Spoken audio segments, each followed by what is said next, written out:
Le système vise à produire la prochaine génération d'eau potable. Assurer l'approvisionnement en eau potable dans le futur, c'est la mission d'une entreprise sherbrookeoise. Aquartis utilise la technologie Neptune qui traite l'eau des toilettes en eau potable. C'est une première dans le monde parce que ce système est implanté à même un immeuble à logement. Bienvenue dans le futur.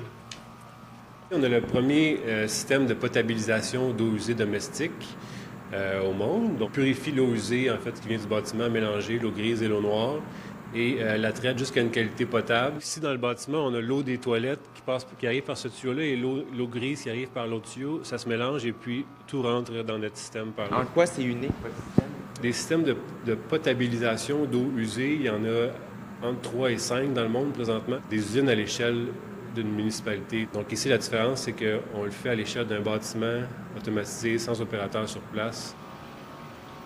Et d'où vous êtes venu l'idée de créer ce système-là? Au fond, il y a à peu près encore 2 milliards de personnes qui n'ont pas accès à une eau potable de qualité. Donc, j'ai l'impression qu'à toutes les années, ça diminue jamais. Puis depuis que je suis tout petit, puis on dirait que j'ai eu le désir d'avoir un impact sur cette statistique-là, en effet.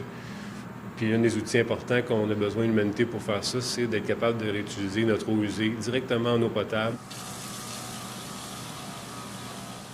Quand il n'y a pas assez d'eau sur le territoire pour les gens, bien, ultimement, c'est de voir chaque bâtiment comme un vaisseau spatial, en fait. C'est que complètement isolé de son aquifère, puis le bâtiment doit recycler son eau à l'interne, comme la Station spatiale internationale. La prochaine étape, c'est de rendre l'eau tellement pure qu'il sera possible de la boire. On ne fait pas la différence visuellement entre ça et de l'eau potable. Donc, ici, ça sert à alimenter les toilettes seulement.